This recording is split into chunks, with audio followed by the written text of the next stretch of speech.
Hi everyone, welcome back to my channel. In this video, I'll provide a comprehensive guide on a few strategies to help build small accounts with options trading. I'll delve into actionable tactics tailored for traders working with limited capital. First, I'll walk you through how to identify affordable premiums so that you can see how to scan through the market for specific contracts that fit within your budget without compromising your potential returns.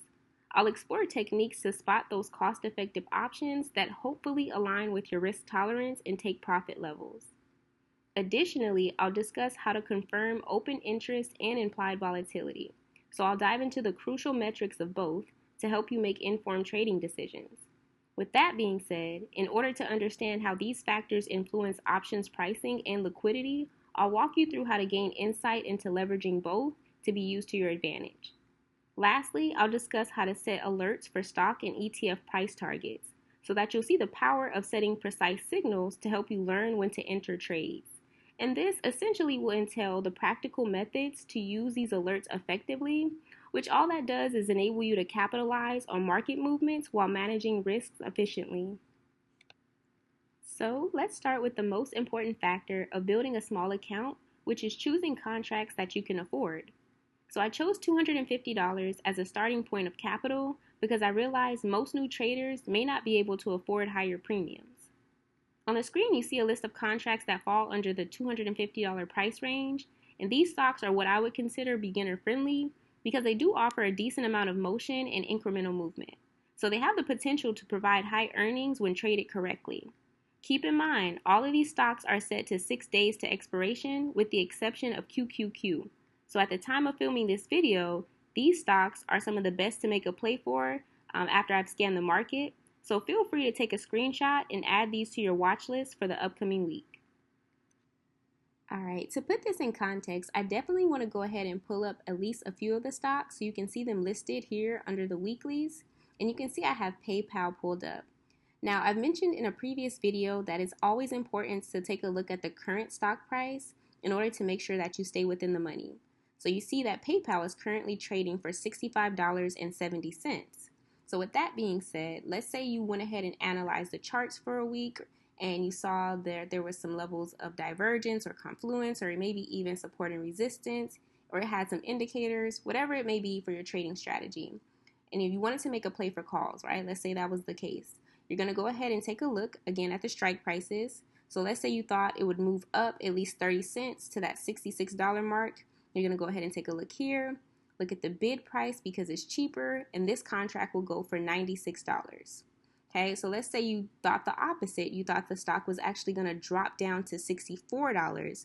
Again, go ahead and take a look at the strike price, and you'll see the bid is going for $40 for puts, so that particular contract will cost you $40 for one. Okay, so I'm going to go ahead and put in a few others. Let's do Square, kind of same thing. We see Square is $69.47, right? So again, if you said, I think it'll go up to $70, this contract would hit for $155. If you thought it was going to be something that dropped and there would be, some bearish signals within the market, you're going to go ahead and take a look at the $68 strike price. It would cost you $110 for this particular contract, okay?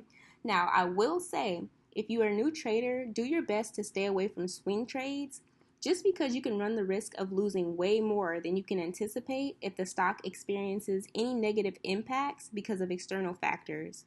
I always recommend sticking to 0 DTE contracts because they are much more affordable. And if you play these correctly, it's easier to compound your profits. So you can actually take $250 and build it up to $1,500 or $2,500. We're just learning these elements, okay? And to kind of prove that point, I want to show you guys this here. So we're under the 5 days of DTE for Square. I'm going to go ahead and drop it down to, let's say, the end of the month, right? And again, we said we were looking at that strike price of $70, and the contract was only going for $155. Same strike price at the $70 mark. It's going to be $320 for this because the DTE is set to 26 days out, okay? So always keep in mind what you need for your trading strategy in order to effectively enter and exit these trades. Next, I'll discuss implied volatility and open interest. And these two factors are key to entering high probability setups. It'll always be to your benefit to find stocks with favorable open interest because this is a clue on how profitable you can be. When you combine this with implied volatility of a stock, it can help you in the long run. So let me show you how to pull that up. So essentially it's already on the screen. I'm just going to go ahead and collapse these weeklies so that you guys can see more clearly. You guys see again, we were talking about the 5 days of DTE. And if you scroll all the way over to the right side, it's going to give you a percentage. Now, this percentage is actually going to be the implied volatility. So this 56.03 is going to be the implied volatility, and then they have the plus or minus 3.8.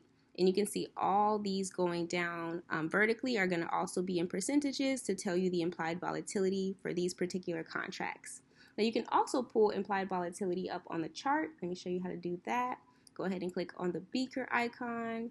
I'm going to type in IMP, double click implied volatility, and of course you can edit if you so choose. Go ahead and hit apply and then OK. So you can see implied volatility has now pulled up on the chart. You can also do the same thing for open interest. I will say that because the market is closed, it will show it as not available, or not applicable. So let me show you that. Open interest, double click, and again, you can always edit if you so choose. And then hit apply, hit OK. But again, it's not going to show you anything because, again, the market is closed, okay? So that's how you would pull up implied volatility and open interest to pretty much analyze and, again, confirming your trade to be a high probability setup. Lastly, I want to discuss a strategy that new traders often overlook, and that's how to set up stock alerts on a watch list. So let me show you how this can be beneficial to your trading plan. And I discussed this in my last video. All you would need to do is click on this arrow here, and you'll see the watch list pulls up. Now, of course, you can customize this in any way you see fit for any stocks that you want to keep an eye out for, or if you just want to watch the motion of a certain stock.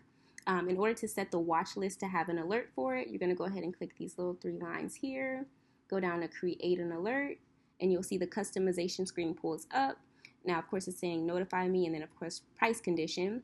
You see the symbol is here. It's asking for the spread. Do you want it to be single, vertical? Any of those options are available to you. The pricing, do you want it to be at the last, the bid, the ask, or the mark? Do you want it to be at or above, at or below, below or above? And then this is where you would set the price target that you want to be alerted at. So let's say, for example, you wanted to have them send you an alert for a signal at $72, right? You would just go ahead and type that in, and you'll see it'll pull up on this chart here, and it's at the mark for $72. Now, let's say, for example, you change your mind, and you're like, maybe I want to be alerted at $71 or maybe $74. You can go ahead and drag this up or down, essentially to where you would want to have it modified and changed to. So let's say, for example, you want it at 73 instead of 72. Just go ahead and let it go once you get to that 73 mark, and that's where it'll send you an alert.